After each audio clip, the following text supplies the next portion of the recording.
Oi, galera do Ranking! Hoje a gente está aqui para esclarecer alguns conceitos que estão aí na boca do povo e que causam muita confusão, né? Direita, esquerda, coxinha, mortadela, liberalismo, conservadorismo. Então a gente tem a honra de convidar aqui o professor Ives Braghitoni.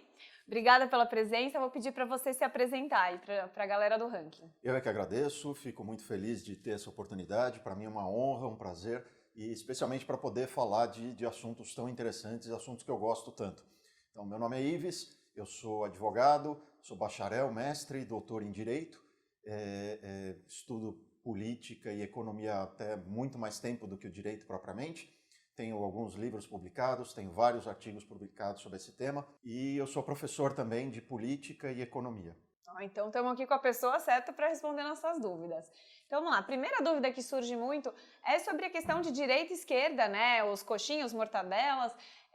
Da onde vêm esses conceitos? O que significa direita e esquerda na política? Tá, esses conceitos são bem antigos, eles vêm de lá da Revolução Francesa, até um pouquinho antes, né, da lei estourar, foram convocados os Estados Gerais na França. A história é muito interessante, eu não vou me alongar nisso, mas os Estados Gerais eram o primeiro estado, que era a nobreza, o segundo estado, que era a igreja, e o terceiro estado, que era o povo.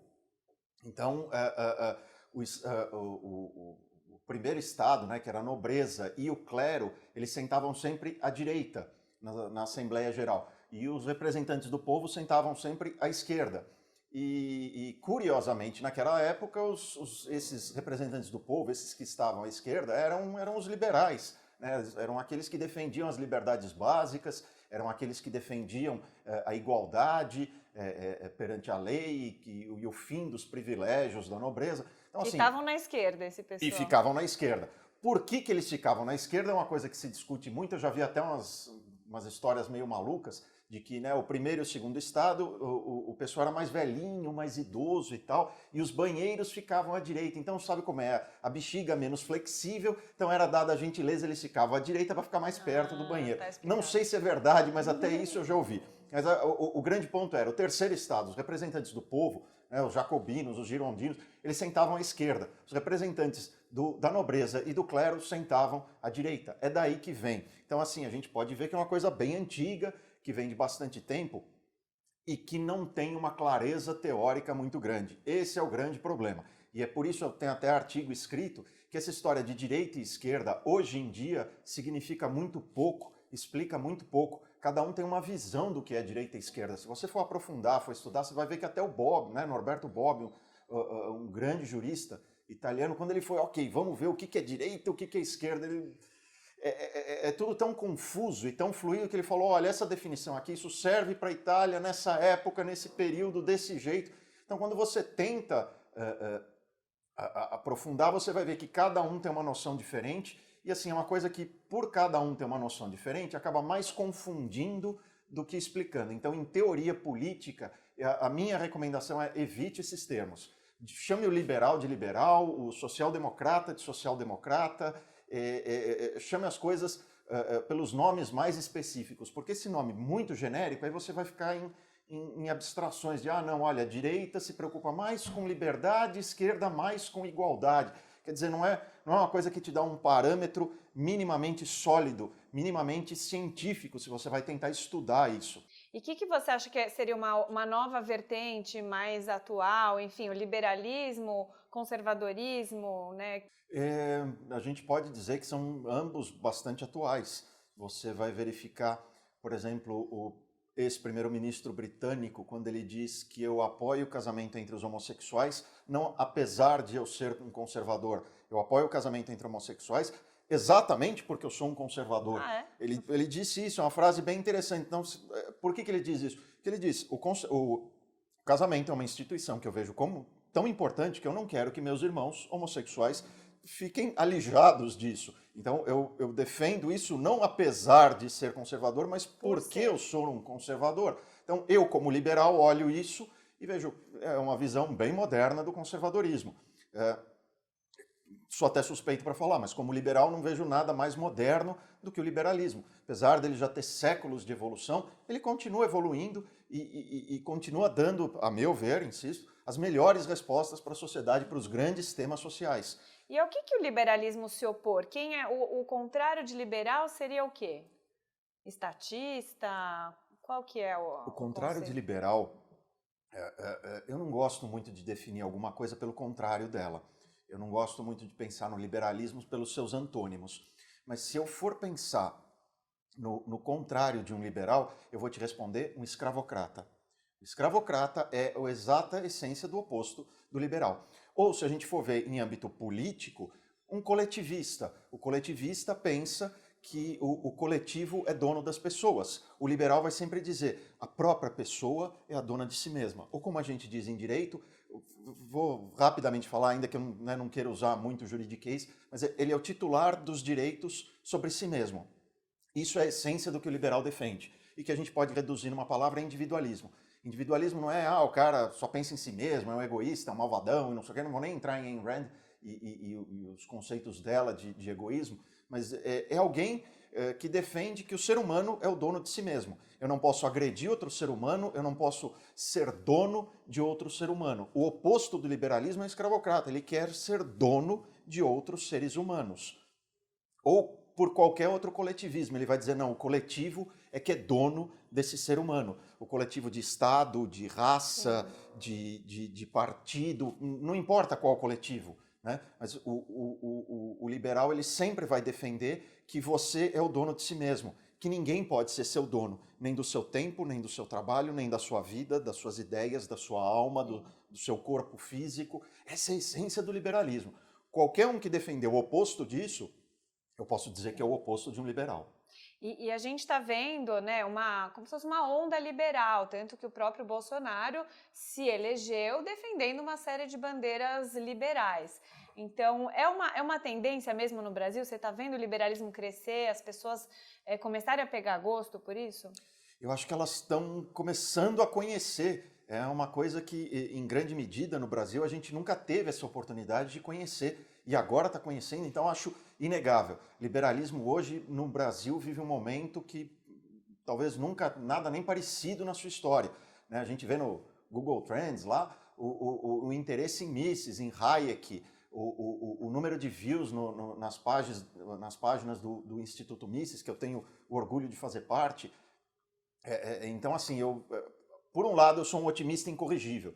Por outro lado, sim, a gente vê, né? Tem estatísticas mostrando. Tem estatísticas mostrando isso. E aí quando vem o ministro da Economia, Paulo Guedes, é um liberal histórico, é alguém que é da escola de Chicago, mas que diz num discurso em público que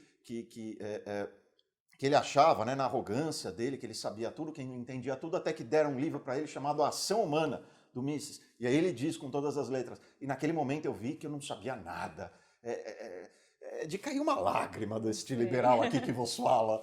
É uma coisa linda. Eu fico muito feliz. Eu fico muito feliz. Eu penso, quando eu comecei a estudar o liberalismo há décadas atrás e comecei a falar disso e tentar escrever artigo, etc., eu me sentia pregando no deserto. Hoje é completamente diferente. O interesse que tem a respeito do assunto, o número de vezes que procuram, pedindo bibliografia, pedindo como é que eu começo, de onde eu aprendo, qual a origem. Isso é fantástico. Essa é uma boa pergunta. De onde eu começo? Quem quer se interessar um pouquinho por liberalismo, qual que é o beabá, o primeiro livro para começar? Olha, o primeiro livro que eu recomendo é um livro chamado O que é Liberalismo, do Donald Stewart Jr. Apesar do nome, ele é brasileiro e é um livro fantástico. Ele pega todos os aspectos do liberalismo, porque o liberalismo é muito amplo. Então tem um aspecto econômico, que às vezes é o que mais fascina o pessoal. Tem gente que acha que liberalismo é só isso, de tão fascinante que é, e algumas pessoas ficam tão entusiasmadas com isso. Mas não, ele tem também um aspecto político, ele tem um aspecto jurídico, e mais do que todos, ele tem um aspecto filosófico. O liberalismo, em grande medida, não é só um ideário político, é uma filosofia de vida.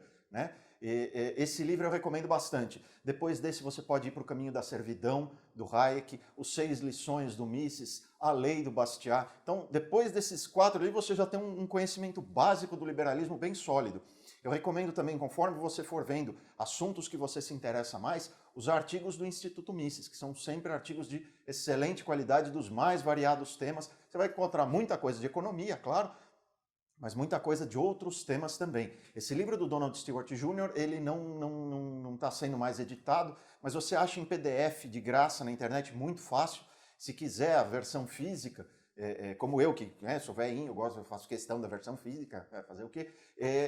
Tem na estante virtual, tá? Por um preço que é, assim, irrisório. Você vai pagar mais caro o frete do que o próprio livro de tão baratinho que é. Professora, a gente falou um pouco de liberalismo em relação ao conservadorismo, que também é uma onda que a gente vê principalmente aqui no Brasil, né? A onda conservadora. O que significa isso na prática para a vida dos brasileiros? Tá, a gente pode definir o liberal como alguém que defende a autonomia do ser humano, como alguém que tem como valor fundamental que o ser humano é o dono de si mesmo e que, portanto, é alguém que defende vida, liberdade e propriedade, que são os 3 direitos humanos fundamentais.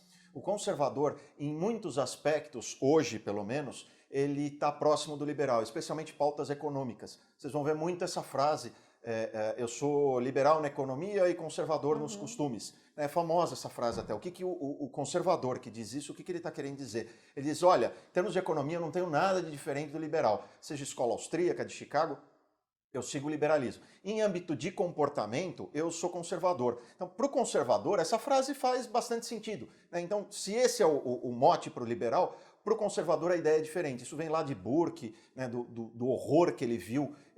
São duas coisas, né?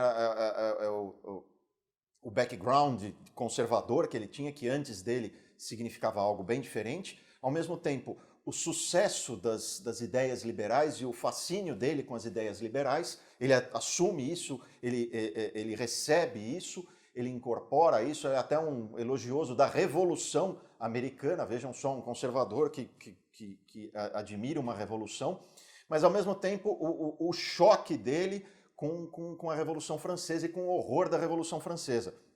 Então, desse choque, desse horror e dessas ideias anteriores que ele tinha, a ideia básica do conservador não é a liberdade humana, não é a autonomia do indivíduo, é a manutenção da ordem social. Resumindo bastante, numa visão bem pessoal minha, a gente pode dizer isso. O conservador está mais preocupado em evitar o caos, evitar uma frase que eles gostam bastante, o esgarçamento do tecido social, né? O mergulho da sociedade no caos. É isso, basicamente, que eles procuram evitar, que eles procuram lutar contra. Então, para o conservador faz muito sentido essa frase. Não, eu sou liberal na economia e conservador nos costumes. Para o liberal, a própria frase não faz sentido. Você fala, desculpa, não existe meio liberal. O próprio conceito para o liberal é esquisito que está contido nessa frase.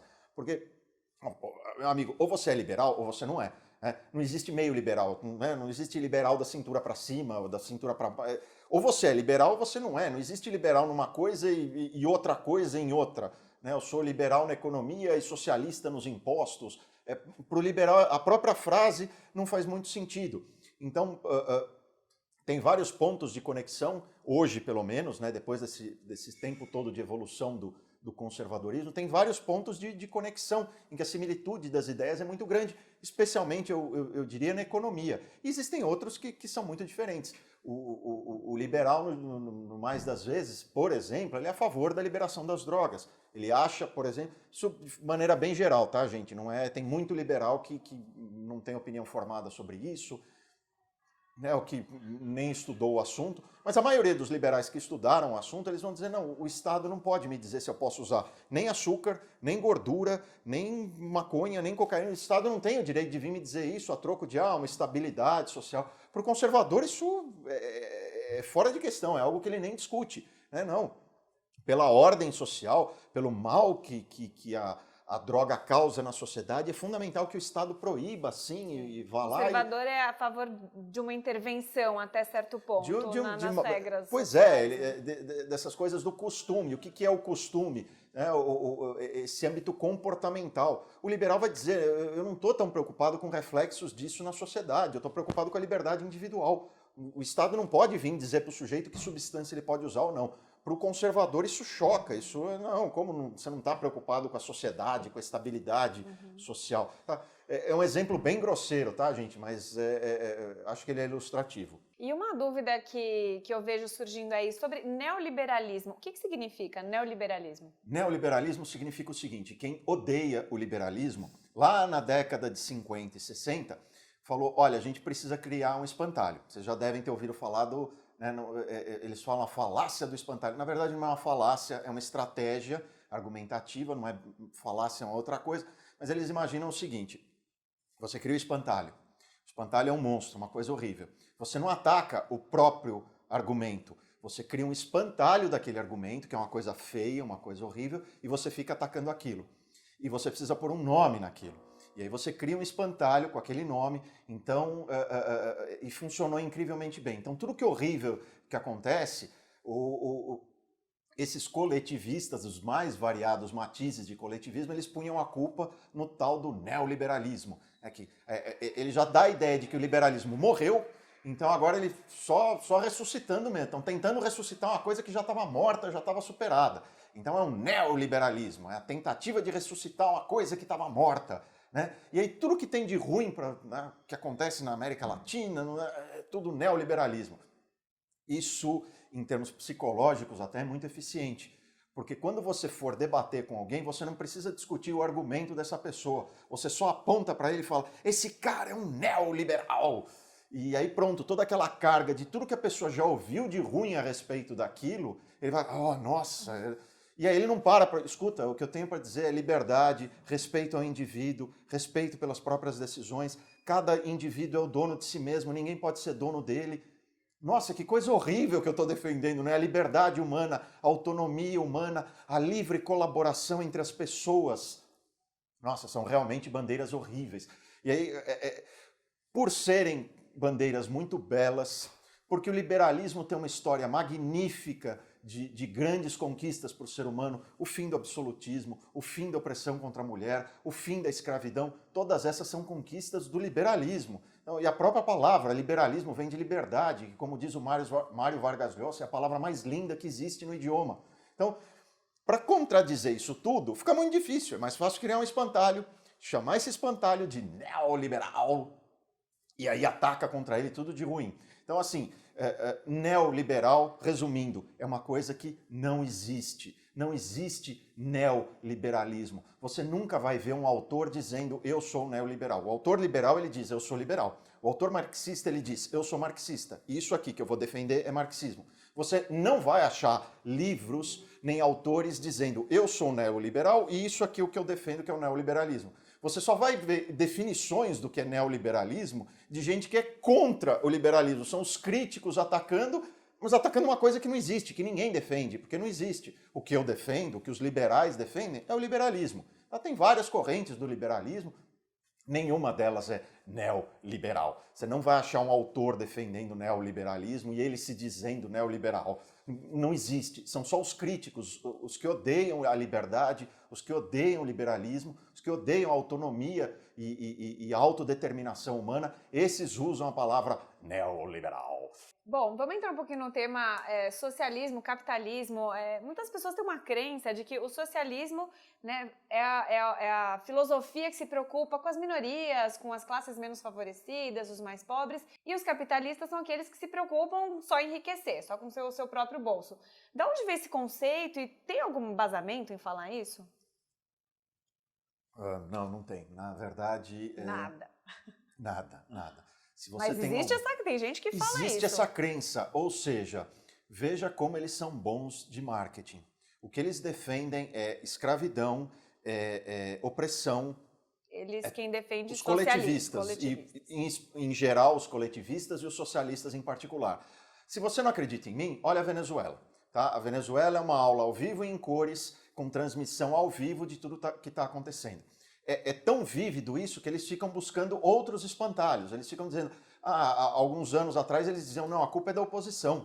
Você vê até o candidato à presidência do Brasil, o senhor Haddad, dizendo, não, a culpa não é do regime do Maduro, a culpa não é das ideias socialistas que foram... dos imperialistas americanos. Antes de vir isso, a culpa era da oposição, que não colabora, que não ajuda. Poxa, eles não aceitam levar tiro na cabeça, assim, os estudantes reclamam de ficar tomando tiro. Ou como disse o próprio Maduro, que disse que as crianças morrem de fome, as crianças morrerem de fome, era um plano delas contra o regime, contra o governo. Olha que coisa, eu vou me suicidar de fome, que é uma forma de protestar contra o regime. Olha que nível de delírio, que nível de maluquice. Aí depois, lá, a partir de 2014, 2015, não tinha embargo nenhum, não tinha nada. Lá em 2017, os Estados Unidos resolveu congelar as operações financeiras de alguns integrantes do governo que estavam comprovadamente com relações ilícitas e com relações com tráfico de droga. Mas continuou comprando petróleo. Ele só não compra mais petróleo porque a produção de petróleo na Venezuela está em colapso. Não tem proibição nenhuma de comprar petróleo e ainda assim, ninguém pode te obrigar a comprar alguma coisa que você não queira. Seria lícito se eles parassem de comprar o petróleo venezuelano, mas não é o que está acontecendo. Então, naquela época, a culpa é da oposição. Agora, hoje, a culpa é do imperialismo, de alguma forma mágica que ninguém sabe qual é. Daqui mais algum tempo, se o governo Maduro não cair, vão dizer que a culpa é do Brasil, é do Bolsonaro, é minha, é sua. A culpa é de alguém, a culpa nunca é da ideia errada que o socialismo praticou. A culpa nunca é do próprio regime. Aí quando vem o colapso, não era socialismo de verdade. Ou eles acham a culpa de um terceiro, ou esse também é um truque frequente. Não era socialismo. Não era o verdadeiro socialismo. Então, primeiro... Já teve algum verdadeiro socialismo? Todos. Para eles não, mas...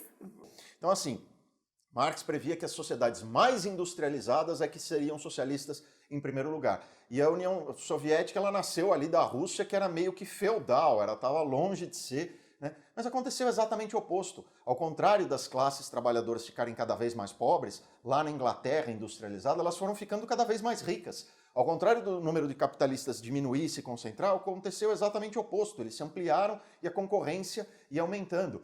Então eles dizem, não era o verdadeiro socialismo por causa disso. E então não era socialismo de verdade. Ora, mas todo o resto de tudo que caracteriza o regime socialista, que basicamente não é nada muito complicado, é a propriedade estatal dos meios de produção, ou se você quiser ir mais longe, mais ainda propriamente Marx, não só dos meios de produção, mas a coletivização geral, aquilo foi perfeitamente o que é o socialismo. Isso foi na Venezuela, isso é na Coreia do Norte, isso é assim em Cuba. Agora, tem gente que alega que, por exemplo, países nórdicos, países escandinavos, foi o lado socialista que deu certo.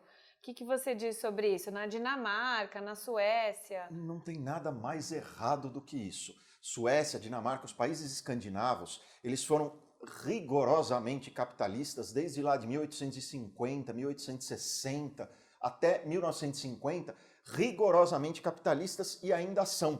A questão é que durante esse século eles acumularam tanto dinheiro, eles se tornaram tão ricos que eles podem se dar ao luxo de fazer um estado de bem-estar social, que é a ideia da social-democracia. Eu uso o livre mercado, do liberalismo, para gerar riqueza, mas eu uso também medidas de Estado grande, de Estado provedor, para auxiliar, como dizia o Hayek, em grande medida o liberalismo, às vezes, ele é vítima do seu próprio sucesso.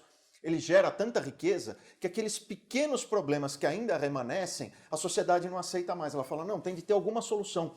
E às vezes não percebem que essa solução acaba pondo em risco o resto todo que gerou. Ele dá aquilo como dado, dá aquilo... Né? Mas vamos pensar, por exemplo, na Suécia. A Suécia tem imposto alto, é verdade. Mas mesmo com impostos bem altos, a Suécia hoje, na Heritage, né, no ranking de quais são as sociedades mais livres, ou se você quiser, mais capitalistas economicamente, ela está lá em 32. Quer dizer, ela está num ranking muito alto, ela ainda é muito mais capitalista do que o Brasil, que está em 150 e trololó. E aí, se você tira a questão do imposto alto, a Suécia pula de 32 para 8º lugar, muito à frente dos Estados Unidos, que está em 16º. Quer dizer, o nível de proteção da propriedade privada na Suécia é muito mais alto do que nos Estados Unidos. Outra questão que as pessoas acreditam muito é que foi o socialismo, o lado socialista, que trouxe uma melhoria de vida para os trabalhadores lá atrás, desde a Revolução Industrial, né? Que realmente eram condições subhumanas, trabalhavam 16 horas por dia, tinha que mandar crianças de 5, 6 anos para a fábrica. Foi o socialismo que trouxe esse benefício, essa melhoria de vida para os trabalhadores, para os operários?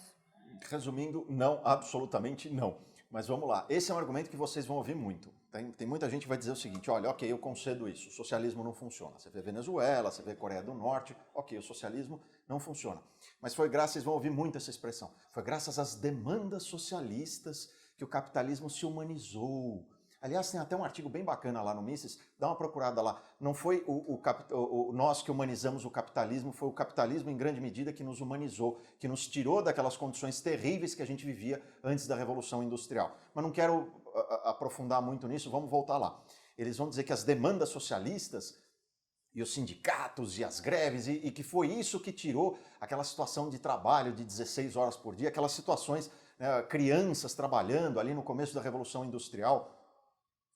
Vamos entender o seguinte, Marx era um burguês que só conhecia a vida burguesa, tá? Quem escreveu sobre o assunto e olhava... Marx nunca pôs os pés numa fábrica. Então, assim, eles não conheciam a miséria que existia no campo.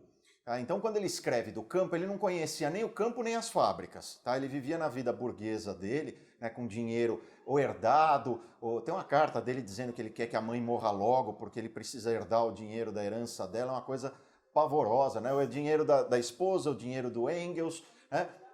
Mas assim, o capitalismo não gerou a miséria, ele herdou a miséria. As situações terríveis que existiam, elas já existiam de 16 horas de trabalho por dia, elas existiam no campo antes, longe de burgueses como o Marx, que não conheciam isso, não sabiam. A miséria estava lá bem quietinha, bem escondida.